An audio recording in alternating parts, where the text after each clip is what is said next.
अपने तरीके से शुरुआत करता हूँ। अब बड़े सलीके से अपने लबों को खोलेंगे, बड़े सलीके से अपने लबों को खोलेंगे, जहाँ कोई नहीं बोलता वहीं बोलेंगे। यकीनन उड़ान देगा ये आसमां वाला, हम तो सिर्फ परों को खोलेंगे। मोदी जी, आप हायर एजुकेशन के उन बच्चों से मिल रहे हैं, लेकिन उन बच्चों से भी मिलिए जो इस देश की बड़ी मेहनत के सबादी से आते हैं। नेहा बोरा उन्होंने मुझसे कहा, हाँ, पुलिस तो नहीं आई इरफान, इतना डर क्यों? लेकिन अब जब रांची में प्रोटेस्ट हो रहा है तो इरफान रांची क्यों नहीं गए? अब एक ये वाला इशारा समझे थे आप, ये वाला, एक ये वाला था। आपने डायलॉग सुना होगा, वास्ते गुना हुई है पुलिस अंकल, वास्ते गुना हुई है। क्योंकि इरफान जब फोन उठाते हैं ना तो इरफान फोन उठाते ही कहते हैं जय श्री कृष्णा भाई। तो मैं ये भी कहता हूँ कि मेरी झोपड़ी के भाग्य खुल जाएंगे, राम आएंगे आएंगे राम आएंगे।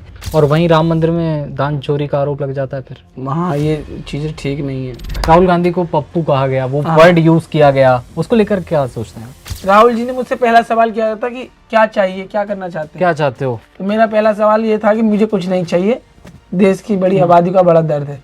एक शायर है कि तरक्की की फसल हम भी काट लेते, थोड़े से तलवे हम भी चाट लेते। और इरफान के फेवरेट बॉलीवुड में कोई फेवरेट? कंगना रनावत। कंगना रनौत। जैन जी क्या रिप्लाई देते थे आप जब समझाते? जैन जी नहीं कहिए, रील बात है वो। और फिर ऊपर से सोशल मीडिया पे कहते हैं ये तो भाई कांग्रेसी पेट है, पैसे मिलते हैं। मैंने आज आपसे वो बातें करी हैं जो मैंने कभी किसी से नहीं करी।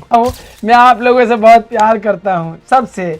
मैं, आपको लग रहा होगा मैं कैमरे की तरफ देख के बोल रहा हूँ, मैं हकीकत में आपकी तरफ देख के बोल रहा हूँ। जंतर मंतर पर आपने कई सारे चेहरे देखे। जैन जी आंदोलन था, लेकिन वहां जो चेहरे वायरल हुए उनमें सबसे खास एक चेहरा था जिसने बात की संविधान की, छात्रों की, पेपर लीक की और उस वर्ग की जिसकी बात शायद अब तक कोई नहीं कर रहा था। वो वर्ग जो आपके मकान बनाने के लिए हमेशा दिन रात मेहनत करता है, जिसने कभी ये नहीं देखा कि यार मुझे दिहाड़ी क्या दी जा रही है। साथ ही बात की इंसानियत की, संविधान की, लोकतंत्र की। और उन्हीं से बात करेंगे आज हम जिन्हें कभी किसी ने पागल कह दिया था, उनके पड़ोसी, जब वो आवाज उठाते थे। और शायद जब देश में किसी ने कुछ अलग आवाज उठाई तो उन्हें पागल कहकर ही संबोधित किया गया, लेकिन बाद में उन्होंने साबित कर दिखाया कि वो असल में हैं क्या। और आज उनकी आवाज पूरा देश सुनता है, दुनिया सुनती है। हमारे साथ इरफान भाई हैं। इरफान भाई, बहुत बहुत स्वागत है नवभारत टाइम्स पर। दिव्यांशु जी, सबसे पहले आपके सभी दर्शकों को, आपको, आपकी पूरी टीम को हृदय की गहराइयों से मेरा जय श्री कृष्णा, सलाम, सत श्री अकाल, जय भीम। अब मैं अपने तरीके से शुरुआत करता हूँ। अब बड़े सलीके से अपने लबों को खोलेंगे, बड़े सलीके से अपने लबों को खोलेंगे, जहाँ कोई नहीं बोलता वहीं बोलेंगे। यकीनन उड़ान देगा ये आसमां वाला, हम तो सिर्फ परों को खोलेंगे। तो हमारा कहने का सीधा सरल मतलब है, हम, आप देखिए, अभी जो चीज़ें चल रही हैं सरकार की तरफ से, कैसे कैसे बयान आए, पंचर छाप, गटर छाप, देश विरोधी, राष्ट्र विरोधी। अब भागवत जी ने जब जैन जी से संवाद किया तो वो विपरीत, वो पलट, बिल्कुल अलग बातें आई। हम यही चाहते हैं कि लोकतंत्र में असहमति को स्वीकारिए, इसे नकारिए मत। कल आईआईटी के छात्रों से नरेंद्र मोदी जी का संवाद हो रहा था। वो कह रहे थे कि आपके जो ये जो परीक्षा है इनके बारे में पता होता है, लेकिन जीवन की परीक्षा का पता नहीं होता हर पल का। ये बात जीवन की सच्चाई है। मोदी जी, आप हायर एजुकेशन के उन बच्चों से मिल रहे हैं, लेकिन उन बच्चों से भी मिलिए जो इस देश की बड़ी मेहनत के सबादी से आते हैं। वो वहां तक तो नहीं पहुंचते, लेकिन आपने जीवन का 20-25 साल लगा के बैठे हैं, जहां तक हो सका था वहां तक किया है। आज देश में बेरोजगारी का बहुत बड़ा आंकड़ा है, इस पे मैं पूरी तरह बता सकता हूँ। बिल्कुल। तो बेरोजगारी पे बात कीजिए, छात्रों की पारदर्शिता पे बात कीजिए। ये जो पेपर लीक है, जो देश के भविष्य को और एक आम मेहनत का परिवार से आने वाले नौजवानों को निगल रहा है। जिस तरीके से झारखंड में, अभी झारखंड में एक छात्र आंदोलन चल रहा है, झारखंड लोक सेवा आयोग, जेपीसीएससी और जेएसएससी, और ये आपका झारखंड कर्मचारी आयोग, कर्मचारी चयन आयोग। और पूरे देश में अलग अलग राज्यों में इस तरीके की तस्वीर सामने आती है। ठीक है। हम मजदूर पक्ष से आते हैं। और जब झारखंड के छात्रों की जब आप तक वीडियो आई, देखिए आप इतने बड़े मीडिया संस्थान से, उन्होंने कहा कि हम दिल्ली जैसे छात्र नहीं हैं, और वो बात हकीकत भी है। बोला हम इस देश की ग्रामीण भारत से आते हैं और हमारे सामने अपनी एक बहुत बड़ी परेशानी है। सबसे बड़ी परेशानी है कि अब पढ़ना और हम पढ़े हैं, अपने जीवन को खपाया है, हर परेशानी के साथ हर दुख को सहा है, और यहाँ तक पहुंचे, फिर पता चलता है कि किसी की छल और कपट और बेईमानी और करप्शन में हमारा जीवन निकला जा रहा है। ऊपर से तो भर्तियां नहीं आती, जब आती है तो वो छल में चली जाती है। तो किसी की गलती की सजा अगर किसी और को मिले, कुछ बच्चे बर्दाश्त करते, कुछ नहीं। इतने लोगों के गम और निराशा आप दे देंगे तो कैसे? ये वो लोग नौजवान जो कल भारत को लीड करेंगे, देश में, दुनिया में और हर जगह। आप ही तो पढ़ लिख के यहाँ तक आए हैं। देखो, आपको मालूम है कि प्राइवेट सेक्टर में अभी इतनी अपॉर्चुनिटी नहीं है कि सारे बेरोजगार एक जगह जाके समा जाए। ठीक। 40,35,203 नौकरियां हैं केंद्र शासित, केंद्र से अधीन आने वाली पूरे भारत में। ये पूरी व्यवस्था जैसे चलती है, पूरे भारत सरकार की जो नौकरियां हैं, जिसमें A, B, C 3 ग्रुप में, अधिकारी से लेके कर्मचारी तक की जो नौकरियां हैं, वो कितनी हैं? 40,35,203। इसमें पद कितने खाली हैं? इसमें पद कितने खाली हैं? 9,64,359। अच्छा। और इसमें आपने भर्तियां कितनी निकाली है? 1,83,595।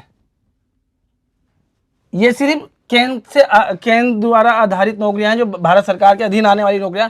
देश भर में इतनी बड़े स्तर पर भर्तियों को रोक रखा है, पद खाली हैं पूरे देश में, अलग अलग राज्यों में। क्या कारण नजर? नहीं, मेरी बात सुनिए ना। बड़े अलग अलग राज्यों में वो आंकड़े बहुत बड़े हैं, इससे भी बड़े आंकड़े हैं वो। आप सीधे सीधे समझिए कि कितने हैं? 9,64,359 पद, ठीक है, खाली हैं। और उसमें आपने भर्ती कितने पे निकाली? 1,83,595 पे। कितने का फर्क है? क्यों रोक रहे हैं? निकालिए धड़ाधड़। बेरोजगारी का आंकड़ा इतना बड़ा स्तर पे है, बच्चे पढ़ लिख के तैयारी कर रहे हैं लगातार, और उनकी उम्र निकलते जा रही है। बच्चों की उम्र निकलते जाती है। आप मौका तो दीजिए, पारदर्शिता तो दीजिए। आप जिस परीक्षा को कराएं, उस बात की गारंटी दीजिए कि आपके साथ किसी तरह का छल और कपट नहीं हो। कौन लेगा इसकी जिम्मेदारी? सरकारी तो लेगी। बोलिए, गलत कह रहा हूं तो बोलिए। नहीं, गलत कुछ नहीं है इस बात में। लेकिन जब आप स्टूडेंट्स की आवाज़ उठा रहे हैं, आप कहते हैं कि आप शुरू से हर आंदोलन में जाते रहे, किसान आंदोलन में आप गए, तो उस समय जब आप जा रहे थे उन छात्रों के बीच, आप जैन जी आंदोलन में थे, क्या अंतर नज़र आया? ये सवाल तो है ही, लेकिन अब जब रांची में प्रोटेस्ट हो रहा है, तो इरफान रांची क्यों नहीं गए अब तक? हाँ, मैंने कहा कि मैं रांची जाता। देखिए, मेरे पास है ना, मेरे पास वो व्यवस्था नहीं हो पाई, हकीकत बता रहा हूँ। मेरे पास वो व्यवस्था हो जाए तो आप मुझे बता देना, मैं रांची चले जाऊंगा, और मैं अपने साथ मैं अपने दोनों भाई बहनों को भी ले जाऊंगा। इरफान का मन लालायित है वहां जाने के लिए। ये नहीं है कि किसी को लगता है कि हम मोदी विरोधी या सरकार विरोधी हैं, हम अन्याय विरोधी हैं। जहां भी होगा वहां हम नजर आएंगे, और बहुत प्यार करते हैं अपने प्रधानमंत्री से और अपनी सरकार से। गलत नीतियों का विरोध करना, अन्याय का विरोध करना, ये इसका मतलब ये नहीं कि हम उनसे नफरत करते हैं। हम अपनी असहमति रखते हैं। अगर हम गलत थे तो फिर भागवत जी तो देखिए, देश के सबसे बड़े, दुनिया के सबसे बड़े संगठन के संचालक हैं मोहन भागवत जी। वो ऐसे तो नहीं कह रहे थे कि तकलीफ होगी तो चिल्लाएगा तो है ही ना आदमी, कहा ना उन्होंने। तो उसके बाद कंगना दीदी ने भी कहा कि जैन जी हमारी ताकत है। उनका विरोध करने का लहजा कैसा भी हो, लेकिन वो हमारी बड़ी बहन है। कंगना रनौत का पहले वाला बयान, हाँ, वो हमारी बड़ी बहन। मैंने पहले भी कहा कि हाँ, उन्हें भी अपनी बात रखने के लिए साफ सुथरे लहजे को अपनाना चाहिए, और हर किसी को, ठीक है, हर किसी को एक साफ सुथरे लोकतंत्र में ऐसी बात ना कही जाए कि किसी के मन को पीड़ा पहुंचाए। संवैधानिक मूल्यों के दायरे में रहकर सबको अपनी बात करनी चाहिए। हम भी, अब मुझसे ऑल इंडिया इंस्टीट्यूट एसोसिएशन आइसा की जो राष्ट्रीय अध्यक्ष नेहा बोरा, उन्होंने मुझसे कहा, हाँ, पुलिस तो नहीं आई इरफान, इतना डर क्यों? अच्छा, अभी कॉल करके? हाँ, मैंने कहा दीदी नहीं, ऐसा नहीं है। मैंने आपको ऐसा क्यों लगता है? नहीं, ऐसा हो जाए कहीं, क्यों ऐसा लगता है? कल राहुल जी के सामने छात्र खड़े थे, कहते मैं आप ये बोल रहा हूँ, हो सके कल पुलिस पकड़ के ले जाए, ऐसा क्यों लग रहा है? तो आपको क्या लगा, क्यों सवाल क्यों किया? उन्हें लगा कि लगातार जो है वीडियो देखी जा रही है, आगे बोल रहा है, तो शायद ऐसा। हम क्या कहते हैं, ऐसा क्यों लग रहा है लोगों को? कल राहुल जी के सामने छात्र खड़ा था तो उन्होंने कहा कि राहुल जी ऐसा कि मैं अभी आपके सामने बोल रहा हूँ, कल लग रहा है मुझे पुलिस पकड़ के ले जाए, ऐसा क्यों लग रहा है? साफ सुथरे लोकतंत्र में सबको अपनी असहमति रखने के लिए, जब कल को कोई और सरकार में होंगे तो आप धरने नहीं देंगे? या जिस राज्य में आपकी सरकार है, आपके छात्र, अखिल भारतीय विद्यार्थी परिषद के छात्र धरना नहीं देते? अभी मैं कहूँगा, मैं हर किसी के मंच पे जाता हूँ ठीक है। क्योंकि मैं अपने लोगों की आवाज़ उठानी होती है, तो मैं जाता हूँ। मैं चंडीगढ़ में था, चंडीगढ़ में एबीपी का भी कॉल था। एबीपी का कॉल था, ठीक है। हाँ, चंडीगढ़ में एबीपी का भी कॉल था, क्योंकि आपकी राज्य में सरकार नहीं है तो वहाँ आप एक्टिव हैं। लेकिन हम वो हैं, हम सदा ही विपक्ष में, जहाँ जिसकी भी सरकार हो, हमारा काम सीधा और साफ नजरिया है कि अन्याय होगा तो हम। नेहा बोरा ने ये नहीं कहा कि आप आइजा में आ जाइए, हमारे साथ प्रोटेस्ट हम करते हैं, आप भी आंदोलन वाले, हम भी आंदोलन वाले, आ जाइए साथ में ऐसा चलते नहीं, हैं। देखिए हम कहा नहीं कभी? नहीं देखिए, जैसा आप भी मुझसे पूछ सकते हैं, मैंने इस नजरिए से बताया है। तो आयसा हो, एसएफआई हो, एआईएसएफ हो, एनएसयूआई हो, मजदूर किसान संगठन हो, मैंने ये बार बार बातें बताई हैं, सबके साथ रहे हैं, पढ़े लिखे तो हैं नहीं, ठीक है। तो अगर ठीक है मोहब्बत से अगर पूछे हैं तो उनका ये दिल उनका खुदा की बारगाह में कर्जदार रहेगा, और राम हम पे और सब पे अपनी कृपा बनाए रखें। और अच्छा, ये पुलिस वाली बात नेहा बोरा ने आपसे पूछी कि आपके घर आप पुलिस तो नहीं आ गई। हाँ। आपको पता है मोहम्मद जुनैद के घर पुलिस पहुंची थी जब वो जंतर हाँ, मंतर वो पर बांट रहे वो थे मुझे खाना? पता है। देखिए, मैंने उस पर क्लियर बताया है, वो गया था। तो ये जो पैसे का जो लेन देन है ना, इससे आचरण बचाना बड़ा मुश्किल है। मैं आंदोलन में रहता हूँ, मैं आंदोलन में रहा, अभी कुछ चीज़ें आपने कहा वायरल, मैं बिल्कुल, मुझे दुनिया को लगता होगा, मैं अपनी झोपड़ी में सोता हूँ, अपने लोगों में रहता हूँ। दीपांशु, आपने बुलाया और बड़ी खुशी के साथ आया, बोलो किसी तरह की कोई चीज़ है, वो चीज़ें ऐसी हैं कि मैं जंतर मंतर पे रहा, मैंने उनसे खाना मांगे खाया, कभी बातचीत नहीं हुई, क्योंकि आप मुझे जंतर मंतर पे देखते तो आप बोलते ये तो कवाड़ी है, मतलब इतना गंदा सुंदर कपड़े नहीं, मतलब बहुत गंदा ज़मीन पे सो जाता था मैं। तो वहाँ ना तो ऐसे आदमी को कोई, ना मैं मंच पे कभी जाता था किसी, और ना मुझे कोई कविता पढ़ने गए थे आप शायद? एक बार कविता पढ़ने के लिए गया था, ना मुझे कभी मंच पे जाता, ना मुझे कोई बुलाता। वही कविता तब मिली मुझे कि मेरा वीडियो वो वायरल हो गया। अच्छा। तो मैंने बोला मुझे भी यार बुलवा लो, एक कविता ही पढ़ूंगा। कौन सी कविता थी वो याद है आपको? वही नीरज की थी? हाँ, गोपाल दास नीरज की वो कविता थी, वो तो बहुत सुना दी हर किसी को। तो ये चीज़ें थी, तो मैं एक कविता पढ़ी और मैंने जुनैद से सिर्फ खाना मांगे खाया, कभी बातचीत नहीं हुई। हाँ। कभी बातचीत नहीं हुई है, कभी बातचीत नहीं, किसी से भी बातचीत नहीं हुई है। अब वो फंडिंग को लेकर आपने एक वीडियो में कहा था कि भाई अगर मैंने पैसा ले लिया किसी बाहर से तो विदेशी फंडिंग का आरोप लग जाएगा। ना, मैंने किसी से नहीं लिया, और मैं पैसे में सड़क से निकला हुआ व्यक्ति हूँ। और राहुल जी जब भी मुझसे बोले तो राहुल जी ने मुझसे बोला क्या चाहते हो, तो मैंने कहा इस देश के मजदूरों का भला कर दीजिए, आज नहीं तो कल आएंगे सत्ता में। क्या बोले फिर? तो उन्होंने कहा आप ठीक कह रहे हैं। तो मैंने उन्हें ये भी कहा कि आप नहीं करेंगे तो आपके खिलाफ हम आज सहमति रख देंगे, अगर आपने हमारी वादा खिली। ये तो मैंने मीडिया में 1000 बार ये थे, दोहराने से फायदा नहीं, कुछ नहीं। मेरा कहने का मतलब यह है कि अवसरों में समानता होनी चाहिए, बिल्कुल इक्वालिटी होनी चाहिए, समझिए, किसी के साथ छल नहीं होना चाहिए। वो सबसे, देखिए, अधिकारी तो भ्रष्ट हैं, वो लोग भी सड़ी हुई मानसिकता के लोग हैं, जो जिनके पास पैसा है लेकिन काबिलियत नहीं है। पैसे से किसी मेहनतकश व्यक्ति के परिवार का या किसी मिडिल क्लास से आने वाले परिवार का भविष्य खाने में लगे पड़े हैं। ऐसे पेपर लीक का मतलब क्या? वो लोग, वो सड़ी हुई मानसिकता के लोगों के कारण, जिनके पास पैसा है, काबिलियत नहीं है, किसी का हक मारने में लगे पड़े हैं। तो उन लोगों को भी ये सोचना चाहिए कि भाई आप 50 लाख 1 करोड़ रुपए खर्चा करने चाहते हैं नौकरी में, तो उस अपने बच्चे का धंधा खुलवा दो, क्यों किसी का हक मरवा रहे हो? गलत तो बोलो मेरी बात। हमें सबका विरोध करना चाहिए जो किसी के भविष्य के साथ खिलवाड़ करे। आप तो हर आंदोलन में रहे हैं, तो कभी घर से नहीं बोला गया कि यार इरफान तुम्हारे मम्मी पापा हैं, ये सारी बात चुनौतियां हैं इतनी सारी? देखिए, मैं अभी अपनी झोपड़ी में रहता हूँ। हाँ। आपसे मैं यही कहता कि आप मुझे स्टूडियो ना बुला के मेरे घर आते हो, मेरे लोगों में मुझसे बात। मैं तो आपसे कह ही रहा था कि मैं घर आता हूँ। तो ऐसा है ना, तो मैं ही आ गया इधर। तो आप वो नजरिया नहीं है। हम बार बार कहते हैं कि देखिए, ये जो जब ये पावर खुदा बना देती है ना, एक ही, जैसा अभी हेमंत ही देख लो, अकड़े बैठे हैं, हेमंत सोरेन अभी अकड़े बैठे हैं, छात्र की अपनी मांगे हैं, आप अकड़े बैठे हैं। आप वहाँ के जो श्रमिक हैं उनके जीवन को पढ़िए, कोयला खदान में है या ऐसी है, अलग अलग में मांस हड्डियों पे से ना सिर्फ चमड़ी समेटी हुई है और मांस गायब हो गए हैं, ऐसी तस्वीर सामने आएगी आपके। उस पीड़ा से जी रहे हैं और आप अकड़े बैठे हैं।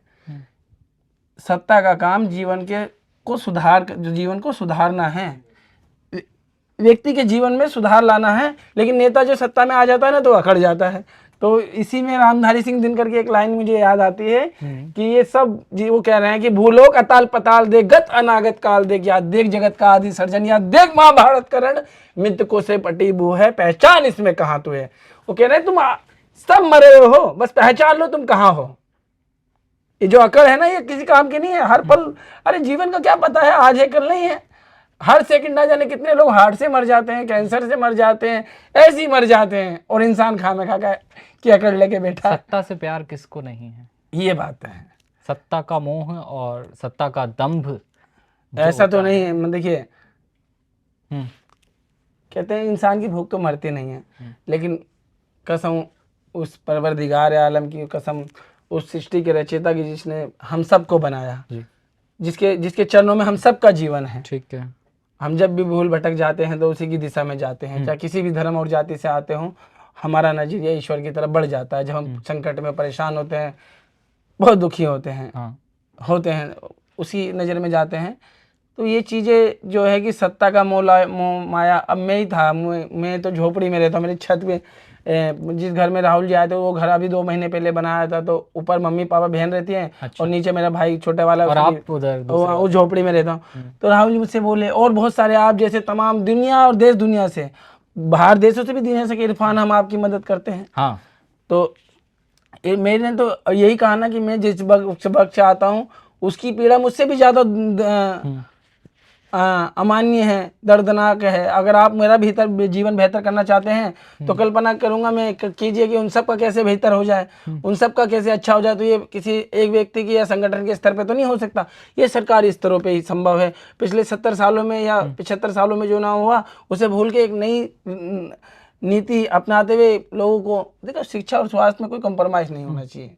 सरकार, हर राज्य की सरकार वादे करती है, शिक्षा और स्वास्थ्य 2 चीजें सबसे अहम हैं, फिर कपड़ा और मकान भी आता है। लेकिन शिक्षा और स्वास्थ्य की बातें जब राज्य सरकारें करती हैं, कपड़ा हटा दीजिए, हाँ, शिक्षा, स्वास्थ्य और आवास, हम्म, इन 3 चीजों पे ध्यान दीजिए। कपड़ा तो व्यक्तिगत जीवन से जुड़ा, वो अपनी मेहनत करेगा। ये 3 चीजों की जिम्मेदारी है, शिक्षा, स्वास्थ्य और आवास। ठीक है। और सरकार अपने स्तर पे इस पे कर भी रही है। लेकिन हमारा कहने का मतलब है, जो ये क्राइटेरिया बना रखा है आपने कि बीपीएल राशन कार्ड, अब सोचो कि बहुत सारे गरीब ऐसे जिनके पास राशन कार्ड ही नहीं है। मेरी कॉलोनी में आप चले जाइए कि हमारा राशन कार्ड है, लेकिन हमसे अमान्य जीवन जीने वाले लोगों के पास राशन कार्ड नहीं है। क्यों नहीं है, कारण क्या बताया जाएगा? ऐसा है कि एक तो बहुत लंबे समय से राशन कार्ड के काम बनते हैं, ठीक है ना, और सरकार आंकड़े सुधारने के लिए गरीबी रेखा की ये चीजें अपना दी कि राशन कार्ड ही ना हो तो। अच्छा, लेकिन राशन, देखिए देश की जो बड़ी आबादी है, बहुसंख्यक आबादी है, आपके तकरीबन 4 करोड़ आयुष्मान कार्ड हैं, तकरीबन नहीं, सॉरी मुझे ज्यादा आंकड़ा है इससे, मेरे को नॉलेज नहीं है, मैं कंफर्म करता है शायद, मुझे इसमें कंफर्म नहीं है, मैं इसके लिए क्षमा चाहूंगा। ठीक है, आगे बढ़िए। लेकिन जितने लोगों पे आयुष्मान कार्ड है ना, मैं चाहूंगा कि सभी लोग जो श्रमिक हैं, मेहनत मजदूरी करते हैं, ऑटो ड्राइवर है, अलग अलग वर्ग में अपनी मेहनत का मतलब अपनी ज़िंदगी राष्ट्र निर्माण में लगा रहे। देखिए ईमानदारी, एक देश का ना मजदूर ईमानदार होता है, किसी भी देश का, जिसके पास कोई छल कपट नहीं होता, अटैची भर नोट नहीं होता। मैंने बार बार कहा है, एक मजदूरी एक ऐसा होता है जो अपनी मेहनत का सारा मतलब अपनी मेहनत कब और अपने जीवन देश राष्ट्र निर्माण में लगाता है पूरी ईमानदारी के साथ। उसके पास ऐसा कुछ नहीं है जो वो करे, बस वो चाहता है कि देश की तरक्की में थोड़ा सा लाभ उसे भी मिल जाए। और कोई भी चाहेगा, आप भी चाहेंगे, हर कोई चाहेगा। तो देश की तरक्की में, देश की अमीरी में और गरीब की भागीदारी ना हो तो फिर किस बात की अमीरी रह जाएगी। कुछ ही लोग मतलब कहें तो दिल्ली का एरिया ही लगेगा कि हाँ भाई इंडिया ग्रो कर रहा है, और जैसे कॉलोनियों में और स्लम में घुसे, अरे ये कैसे दिल्ली है, समझ ले। तो ऐसा होना चाहिए कि जीवन में लोगों की सुधार आए।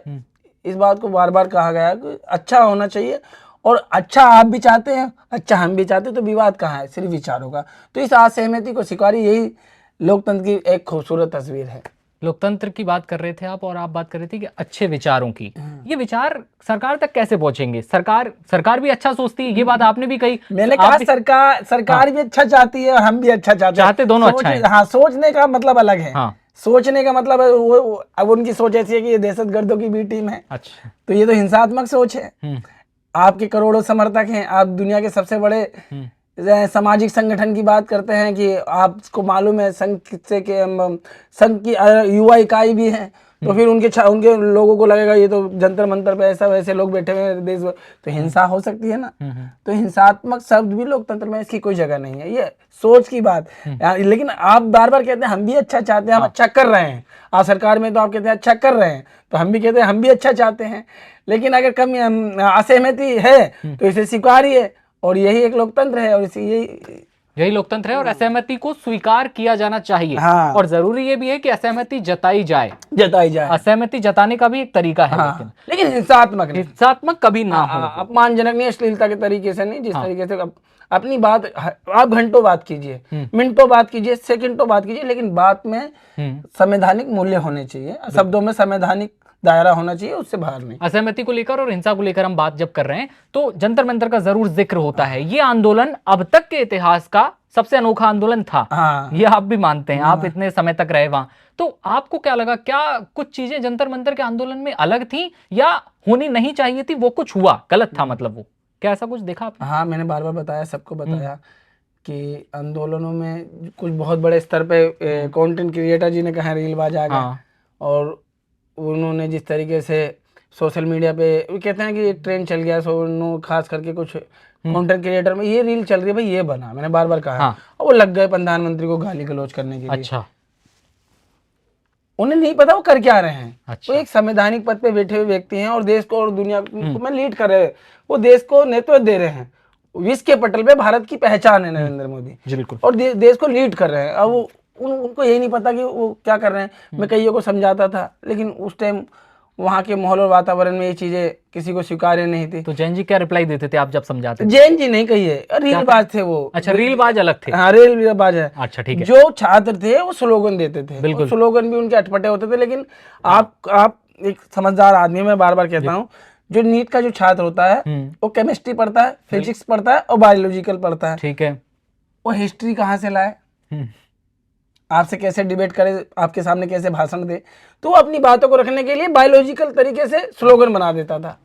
और वो थोड़े अटपटे होते थे, वो छात्र थे।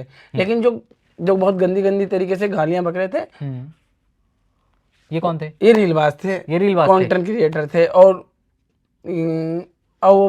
अब ये चीजें बाद में इन चीजों पे ऐसा हुआ कि भाई आंदोलन से जुड़े हुए किसी लोगों पे किसी भी तरह की कोई चीजें नहीं होगी, तो इस पे प्रधानमंत्री ने भी खूब आगे कहा कि मैं माफ करता हूं। फिर एक पीएम मोदी ने उन लड़कियों को माफ किया, लेकिन आपने ये भी आपने इस बात को भी ध्यान देना होगा कि उनके माफ करने के बावजूद भी बहुत बड़े स्तर पर उनके समर्थकों ने एक बच्चे को जाके ट्रोल किया, खास करके महिलाओं को। अच्छा, किया नहीं किया?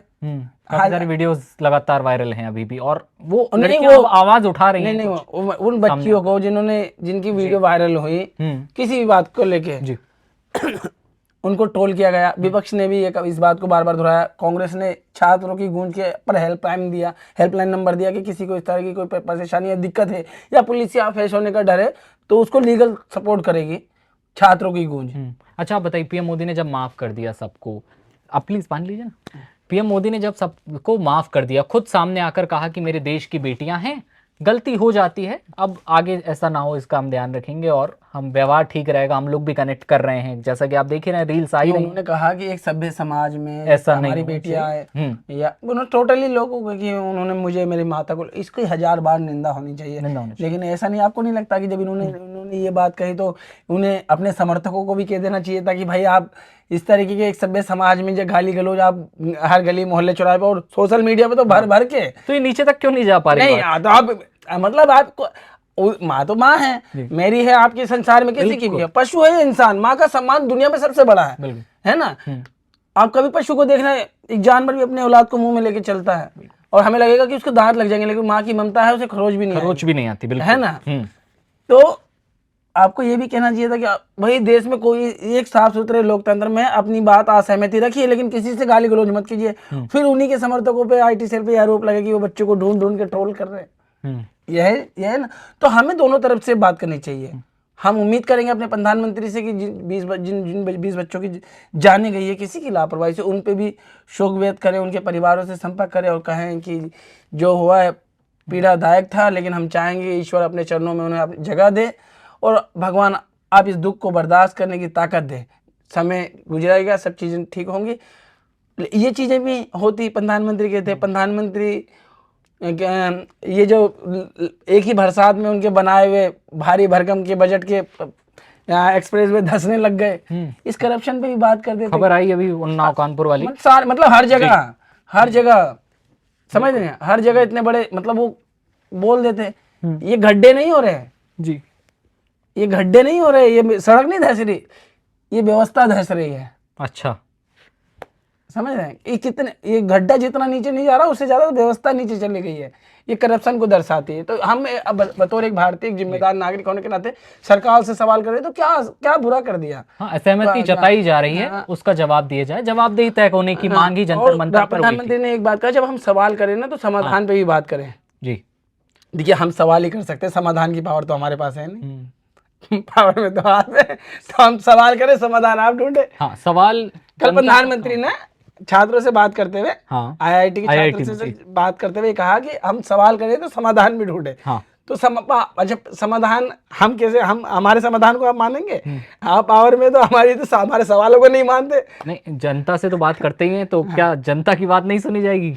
देखिए वो मन की बात करते हैं, जनता की बात है, जनता की बात अपने मन की बात करें। और मैं जिस आबादी से आता हूँ, मैं उनकी पीड़ा, आप मन की पीड़ा नहीं समझ पा रहे। मैं आपसे उस विषय पे बात नहीं कर रहा जिस विषय पे मैंने सबसे बात करी है। बिल्कुल समझ रहे हैं, मैंने उस विषय पे मैंने बात नहीं कर रहा। हम कह रहे हैं कि बेरोजगारी एक मुद्दा है। अगर आप आज काम नहीं करेंगे, हर पल जीवन को जीने के लिए पैसों की जरूरत है, कैसे सरवाइव करेंगे? आंखों में उम्मीद और सपने हैं, कैसे पूरा करेंगे? आप बतौर हम और आप सब हैं, इस सृष्टि में जो भी है, जो पशु घास खाता है उसे हजार सितम झेलने पड़ते हैं। हम तो रोटियां खाते हैं, हमें कितने सितम झेलने पड़ेंगे?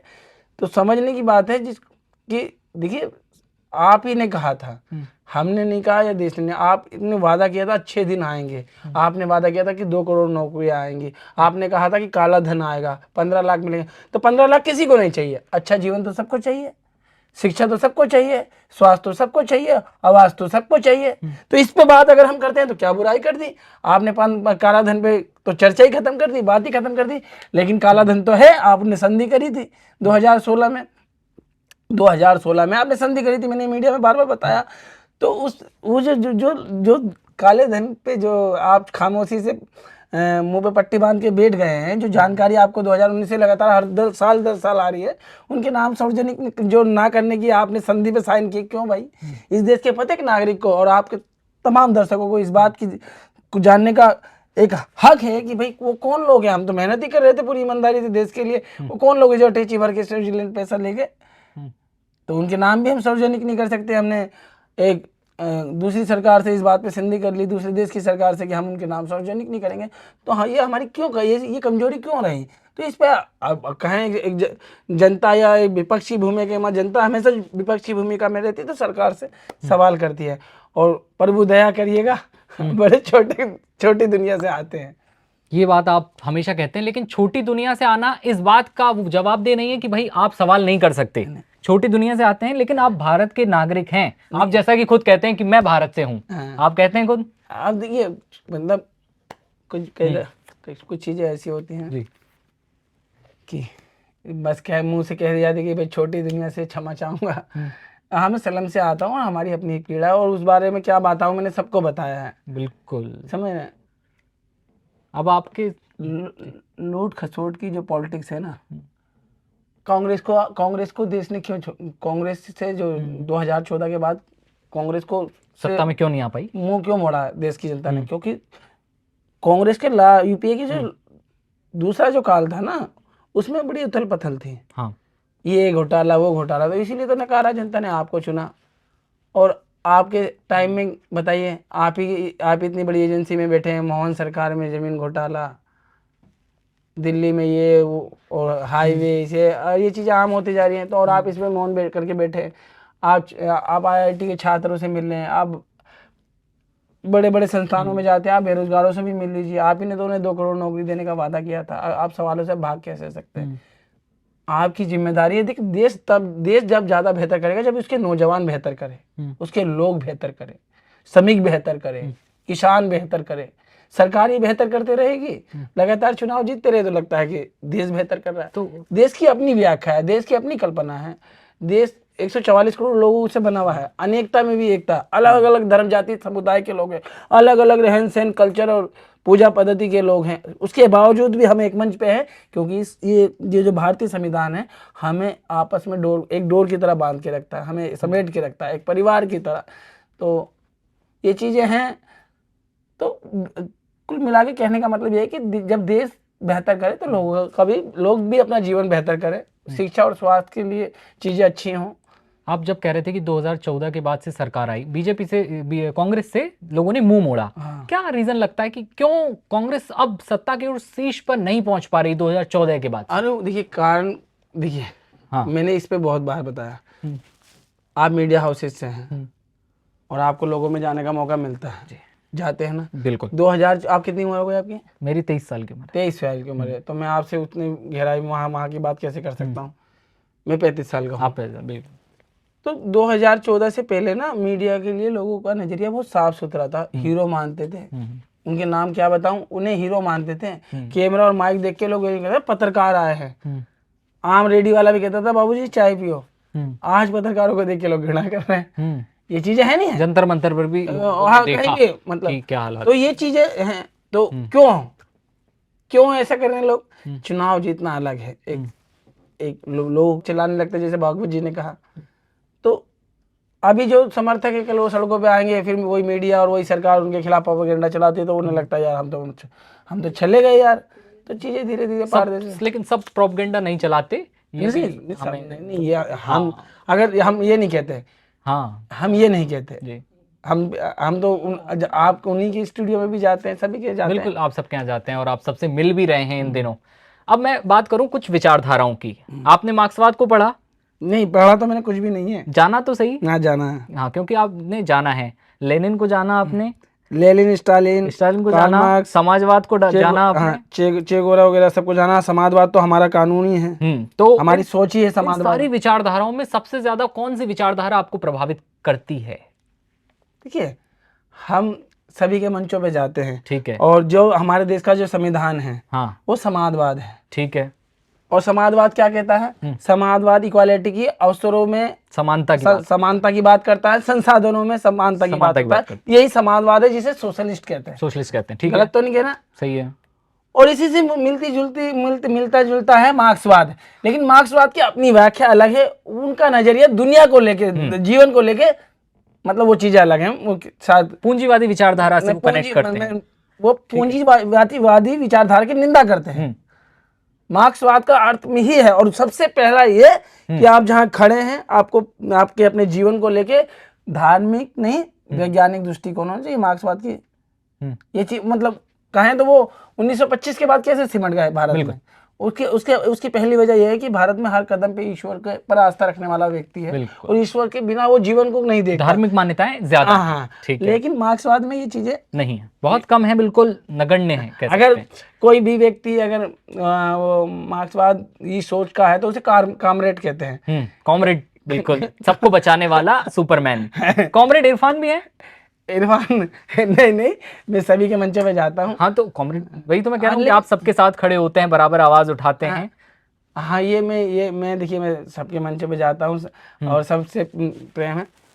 लेकिन हमारे यहाँ देखिए, मैंने सरल पहले कि हमारे यहाँ हर कदम पे देखिए संघ और मार्क्सवाद भारत में एक साथ आए, ठीक है, लेकिन संघ ने जितना विस्तार किया मार्क्सवाद नहीं कर पाया। सरकारें बनाई, चाहे उनका नजरिया कैसा भी रहा, लेकिन वो कल्चर, लोगों को कल्चर से जुड़ी हुई बातें, मतलब अपने कल्चर से जोड़ना, पूजा पद्धति से और राष्ट्रवाद से, ये तो चाहे वो कैसा भी रहे, लेकिन वो अपने विचारों से लोगों को प्रभावित तो कर पाए। और आप बहुत पीछे रह गए, अभी तो सरकार भी नहीं है किसी राज्य में, तो कोई चीजें अगर सच है तो उसे बोलने में या बिल्कुल वो चीजें नहीं है। सोचना भी नहीं चाहिए कि भाई 2 महीने मार्क्सवाद पे गलत तो नहीं बताया? नहीं, बिल्कुल कोई गलत आपने जानकारी नहीं दी। आपने जो जाना है, आप समाजवाद पढ़ा नहीं है, समाजवाद आपने बताया। लेकिन जब हम आम लोगों की बातें करते हैं ना, तो आम लोग धार्मिक रूप से ज्यादा अग्रेसिव हो जाते हैं। तो ये विचारधारा का प्रभाव है या शिक्षा की कमी है? देखिए, विचारधारा का प्रभाव नहीं होता। हमें जो है, अगर हम जीवन में देखिए, अगर किसी को आपको किसी की आलोचना करनी है पल भर लगेगा, लेकिन ठीक है। उसको समझना है तो समझना टाइम मुश्किल है, टाइम लगेगा। हम्म। तो आप किसी ने आपको कह के आके कह दिया कि हम्म। भाई वो ये है और ये वो देश के लिए खतरा है, उनकी सोच अच्छी नहीं है, उनका खान पीन ठीक नहीं है, ये है वो है, और आपने अपनी बुद्धि का इस्तेमाल ही नहीं किया, उसकी जिज्ञासा नहीं की उसको समझूं मैं वो है कौन, जी। उसकी जड़ों तक नहीं गए, उसके बारे में सोचा नहीं, वो आपने उस बारे में उसकी बात सुनी और आपने सीधे उससे घृणा करना स्टार्ट कर दी। तो इसे ये हुई पता क्या कि किसी और की सोच आप पे है भी है, फिर आपके अपने कुछ मतलब आपकी अपनी कोई सोच ही नहीं, आप में कुछ अपनी जिज्ञासा ही नहीं है, समझ। इसीलिए कुछ कहते हैं कि आप फोन में खुद से कुछ ढूंढेंगे तो वो आपकी जिज्ञासा है, लेकिन किसी और ने कुछ भेजा और आपने उसे पढ़ लिया तो वो आपकी जिज्ञासा नहीं, वो तो किसी और ने आपको बोला ये चीज़ है। तो किसी और को अपने दिमाग पे हैवी मत होने दीजिए, मैं न्यूट्रल रहिए, निरपक्ष रहिए और निर्भयक रहिए। अच्छा, आप ना, मैंने प्रोटेस्ट में जब देखा आप जब थे तो वहाँ एक भारत की बात करते हैं। भारत कौन सा भारत? जहाँ पेपर लीक ना हो, जहाँ मजदूरों की बात सुनी जाए, उनके वेतन को लेकर बात। मैं कहता हूँ कि शोषण, करप्शन, नशा और सांप्रदायिकता मुक्त भारत, यूनिटी इक्वालिटी का भारत, एकता और समानता का भारत, ये भारत इरफान चाहते हैं, इस तरह का भारत होना चाहिए। और कौन कौन सी चीजें हैं जो ऐड होनी चाहिए इसमें? सबसे पहले देश की जो सबसे बड़ी आबादी है, पूरे राज्य में अलग अलग न्यूनतम मजदूरी है, ठीक है, वो है, लेकिन वो भी जमीन पे नहीं है। तो ऐसा होना चाहिए पूरे देश में एक सामान्य एक न्यूनतम मजदूरी हो महिला और औरत के लिए, एक पूरे देश में एक न्यूनतम मजदूरी हो, अलग अलग नहीं, और वो जमीन पर नजर आनी चाहिए। एक ऐसा माहौल होना चाहिए भारत के मजदूरों के लिए कि 8 घंटे की ड्यूटी है तो 8 घंटे ही हो, एक अच्छा माहौल मिले, उस पर किसी तरह का मानसिक, शारीरिक या किसी तरह का दबाव ना हो, और जिस तरीके से एक मजदूर के अपने अधिकार होने चाहिए जिससे कि वो बेहतर जीवन अब काम भी करे और बेहतर जीवन भी जिए। ठीक है। तो उस दिशा में सरकारों को कदम बढ़ाना चाहिए। और क्योंकि राहुल गांधी मुझसे मिले थे तो उन्होंने कहा था कि मजदूरों के अधिकार होते हैं और गुलामों के नहीं। तो हम बार बार कहते हैं कि भाई हम जो 35-40 लाख बच्चे स्कूल छोड़ रहे हैं जी हर साल, और देश में इतनी बड़े स्तर पे जो बेरोजगारी है, तो बेरोजगारी का आलम ऐसा है कि हम अधिकार है नहीं, गुलाम हो जा रहे लोग। इस बात को समझने की जरूरत है। सरकार अब समझ नहीं रही है या फिर सरकारों ने कानून बनाए हैं? हाँ, सरकारों ने कानून बनाए हैं। अगर एक कानून ये भी बनाए कि कानून लागू करने का कानून होना चाहिए, कानून बन गए लागू नहीं हुए तो फिर क्या फायदा? संसद से कानून लागू होते हैं, संसद में कानून बन गया कानून, वहां से ऑर्डर गया कि अब इसे इम्प्लीमेंट किया जाए जनता के अंदर। तो क्या जनता के अंदर कानून इम्प्लीमेंट नहीं हो पा रहा है, आपको ये लगता है? आप स्टूडियो में बैठ के इन चीज़ों को कैसे समझ पाएंगे? आपको ग्राउंड पे जाना पड़ेगा। बिल्कुल। आपको आप मेरे पास आइए, मैं जहाँ रहता हूँ वहाँ पे आप देश के 28 राज्यों के लोग रहते हैं, मैं जहाँ रहता हूँ वहाँ देश के 8 केंद्रीय शासित प्रदेशों के लोग रहते हैं, मजदूर वर्ग से रहते हैं। तो भारत के कल्चर को, खान पीन, रहन सहन, संस्कृति सब है हमारे यहाँ। हम सलम में रहते हैं, पूरा भारत वहाँ रहता है। तो आइए महसूस कीजिए जिंदगी के ताप को, मैं ले चलो निर्धनों की गली तक आपको।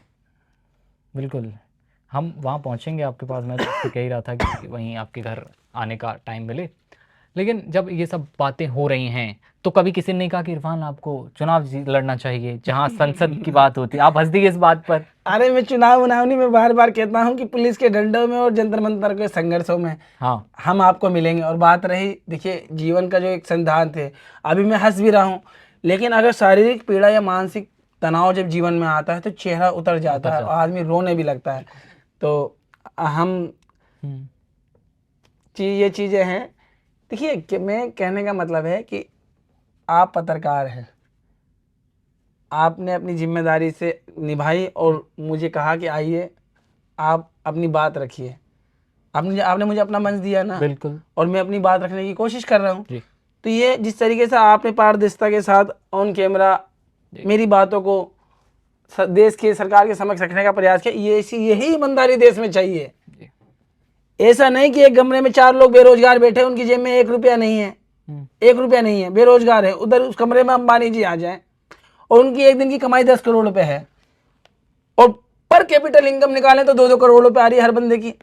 हकीकत यह है कि वो 4 बंदे आज भी बेरोजगार हैं, उनके पास 1 रुपया नहीं है। वो पैसा जो है एक ही आदमी का था, वो आज भी वो एक ही आदमी का है। इसी को आप देश स्तर पर ले जाइए। पर कैपिटल इनकम निकलती है 2,40,000 रुपये, पर व्यक्ति हर महीना 20,000 रुपये। लेकिन जीवन की ये सच्चाई है क्या? इसीलिए ये जो किताबी फाइलों पे जो बातें हैं, जो आप आपकी किताबों में हर व्यक्ति का जो इतना बेहतर जीवन है, जो पर कैपिटल इनकम 2,40,000 निकल रही है, हकीकत है ऐसा तो है नहीं। इसीलिए अदम गोंडवी की वो लाइन बार बार अच्छी लगती है कि तुम्हारी फाइलों में हमारे गांव का मौसम गुलाबी है, मगर ये आंकड़े झूठे हैं और ये दावा किताबी है। तो ये जो 345 लाख करोड़ रुपए की भारत की अर्थव्यवस्था है, इसी में से पर 144 करोड़ लोगों में पर कैपिटल इनकम 2,40,000 निकालते हैं ना। लेकिन इसका सबसे बड़ा जो हिस्सा है वो देश की सबसे मतलब उद्योगपति घरानों में उसका लाभ जाता है, और बड़ा हिस्सा तो वंचित ही रह जाता है। तो हम कहते हैं कि सरकार की पहली प्राथमिकता ये होनी चाहिए, लोगों के जीवन को बेहतर करने के लिए सबसे पहले उसको स्वास्थ्य की सुरक्षा दे और उसको बेहतर शिक्षा दे। भारत में तमाम सरकारी स्कूलों की क्या दर दर था वो आप जानते हैं। बच्चे लेके अभी धरने प्रदर्शन में बैठ रहे हैं कि टॉयलेट नहीं है, आप भी जानते हैं। स्कूल एक मंदिर है, स्कूल एक खुदा का घर है। स्कूल के माहौल को तो कम से कम पवित्र रहने दो, एक साफ सुथरा, वहाँ अच्छा मिड डे मील दो छोटे बच्चों को। मिड डे मील की ऐसी तस्वीर, कल ही एक तस्वीर आप तक पहुंची, खाने में कीड़ा जवाब, मतलब पता नहीं कैसी कैसी तस्वीर मिड डे मील की, ऐसा नहीं, ऐसा लगता है कि इंसान ही नहीं है ये। मियाँ वो टेंडर तो आप करोड़ों में पास करते हैं, वो सामने नमक भी नहीं सही से परोसते हैं। तो चीजें ऐसी होनी चाहिए कि ये हकीकत बात है ना, हमारे यहाँ ईमानदारों की बहुत कमी है। पूरे सिस्टम में क्या मानते ऐसे लगती है। सरकार अपनी तरफ से कह रही है कि आप पूरी दीजिए, छोले दीजिए, चावल दीजिए, वो टेंडर पास होते होते वो सचिन टिचकुले की तरह वही बात हो जाती है, वहां से कटिंग होते होते फिर वो दाल और पानी रह जाता है। और ये शिकायतें बहुत आई, और जो आप बता रहे थे कीड़े वाली समस्या, उसकी वजह से छात्रों ने प्रोटेस्ट किया, स्कूल के बच्चों ने। तो ये हालात तो देखने को मिले हैं। ये सारी चीजें हैं। हाँ। अरे कहते हैं आइए महसूस कीजिए जिंदगी के ताप को। किसी को लगता है कि हम गलत सर लग रहे हैं, तो हम जहाँ भारत, भैया देख कि हम अपनी जिंदगी से दुखी नहीं है, हम खुश हैं। खुदा ने जिस हाल में रखा, राम जी ने जिस हाल में रखा, जैसे बनाया, जैसा जीवन दिया, उसमें खुश हैं। और सभी से ये कहते हैं कि अपने जीवन में निराश मत होइए, समय तो काटना है, दुख में या सुख में है, तो खुश रहने की कोशिश कीजिए। अपने स्तर पर किसी भी तरीके से अपने मन को शांत करने की कोशिश कीजिए, प्रभु की तरफ ध्यान लगाइए और जीवन को सरल करने की कोशिश कीजिए। घबराइए मत। जब ये मैं बातों को दोहराना नहीं चाहता, कुछ पूछिए आप।